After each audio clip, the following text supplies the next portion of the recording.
Good morning and welcome to America's Home Cooking. I was getting ready and because I got a shopping list on taking care of business, right? Well, I told you I started using lard because shortening, okay? So I decided to read, and I told you there's some things in it which I didn't know, which was it has TBHO added to it. I said, what is TBHO? Now, like I told you, as I go through the foods and stuff, I'll bring these things to your attention. By the way, this is going into the trash. I remember when we bought Crisco, it didn't have these things in it, but they do now. All right, what is TBHO? Well, it's made from butane, a toxic gas used in lighter fluid. Isn't that nice to know? And it is highly toxic.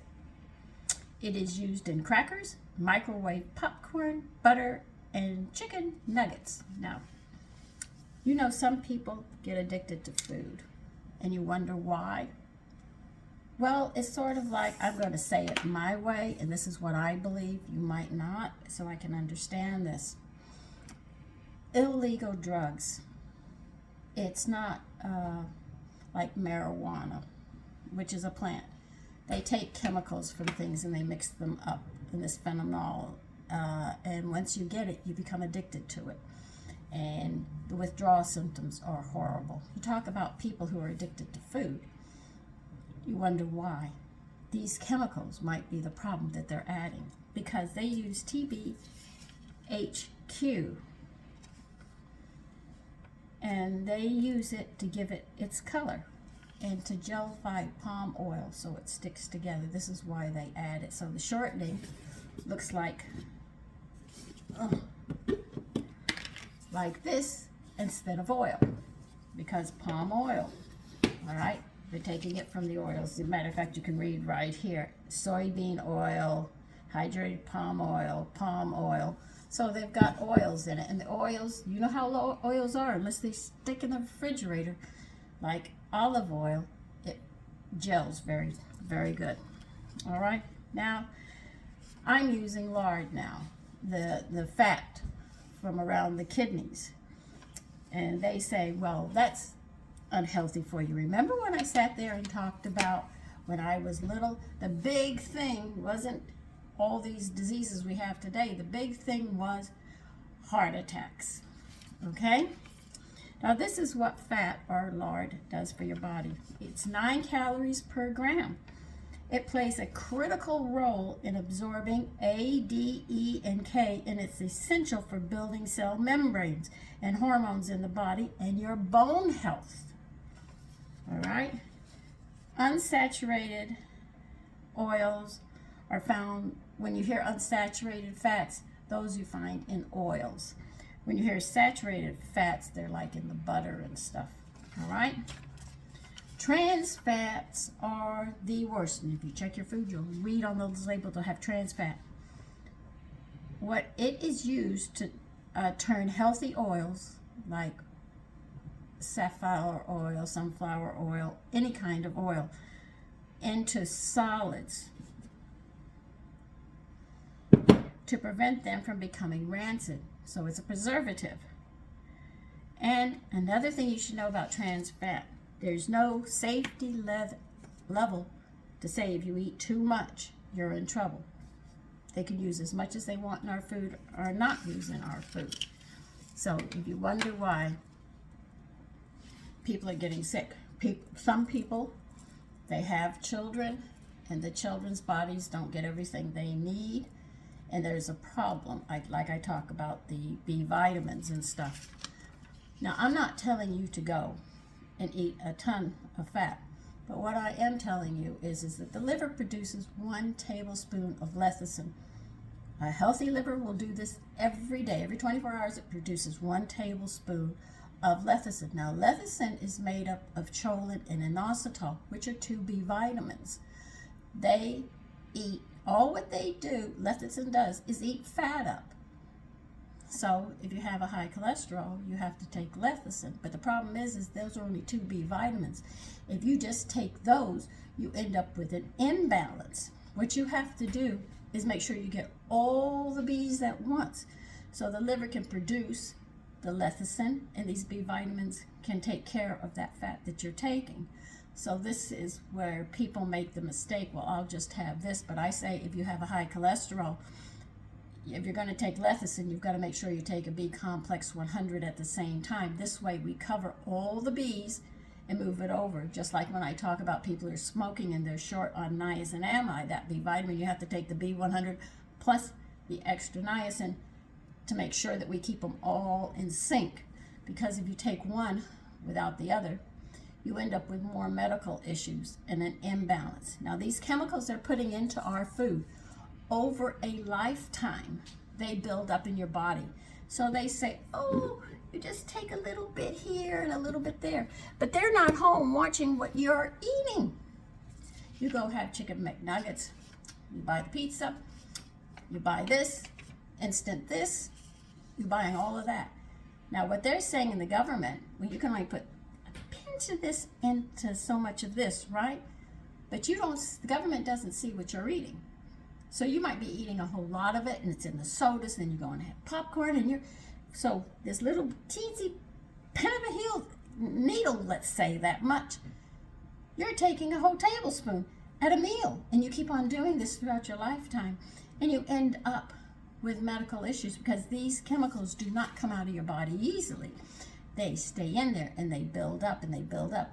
But because some people, their digestive system is really on cue, it'll push it back out. Whereas people who don't, it gets into the blood. And then when it gets into the body, you start having reactions to food. And it's not the food, it's the chemicals you're having the reaction to.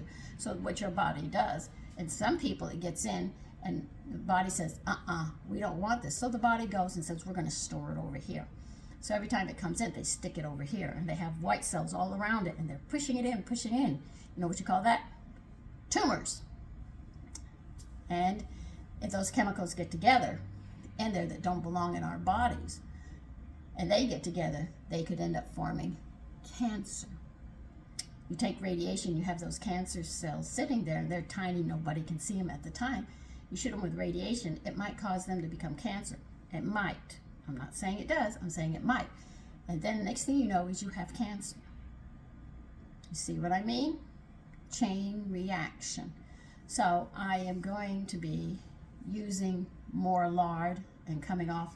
This is going in the trash. My son said, please don't. I said, Mommy, I said, I'm not going to use it anymore. I found out what it was. As I go through these foods and I find out, I'm going to be telling you to help you. But understand, some people who have these food allergies and other things, or you're craving something, the one thing they have learned is certain combinations the body craves once they get it. It's no different than being an addict to illegal drugs as it is to being an addict of food. It's just the combination. If they get those chemicals in such a way, they become addicted to them. This is why it's very careful for the woman or the man who's ever cooking for that family. Your family has to be very careful. Okay? I'm going to be throwing my shortening out, and I'll be going to the butcher and telling him now the best one they say to get that has the least, though I have already used beef and it hasn't affected any flavors that I've used so far, is the pork fat around the kidneys. Okay, if you can't take that, just make sure that whichever fat you get, make sure it's in the kidney region, because that's the best one. And I'll show you how to make lard. I don't know if I can do it this week or next week, but I'm going to be making some more lard. Okay, but letting you know. Of course, they told us in the 50s that that was the worst thing to eat, have lean meat. So now the meat is tough that we eat. We used to have beautiful marbling and the meat was tender. I meant the big thing was women were using white flour. They were not getting the B vitamins, so the cholesterol was building up. You see, it's a chain reaction if you don't balance the food. Whatever they tell you, it's not one little thing that does it. It's always going to be a combination of what you eat and how you eat. The more processed the food is, the more unhealthy you are, the quicker the age is going to show on you. The more healthy you are, you can go a longer time without your aches and pains and diseases and stuff because your body is functioning on full capacity. So this is what you have to be aware of. I know it's a lot for you to take in. I understand that. Believe you me, when I first heard it, I said, well, I'm never going to eat again at this point. It's going to kill me. You know, that's how I looked at it at that point. But I understand that you get frustrated and you look in your heart, you really think you're doing the best for your family. But remember, these companies that make this instant food and crackers and everything that you like to eat, they are only concerned in one thing, taking that money from you. They sit there and they bring the canned foods, then they catch you as you get sick. They're also into the medical field, so they give all that medicine and stuff. So they got you coming and they've got you going. And if you want to break from it, it's going to be a hard break. It really is, because they try. I mean, every time I see my doctor, he wants to go where he doesn't want to go. And I said, no, you can have some bloods. This is my health. God gave me this body. I have to care for it. It's not your responsibility. It's mine. And when he calls me home, I'm going home. Just as simple as that. I'm not going to have them do. My husband worked for the medicine, and he believed in it. It was only after I got a hold of his PDR, I got a different change of life. Okay? And they won't sell it to you. You have to have a doctor in the house who has a PDR, and he probably won't let you look at it either. Because it's like, I swear. I think it's really the swear of, I swear I will not let anybody get a hold of the PDR. I think that's the swearing they do. Okay, well listen, you take care and have a great day. Bye-bye.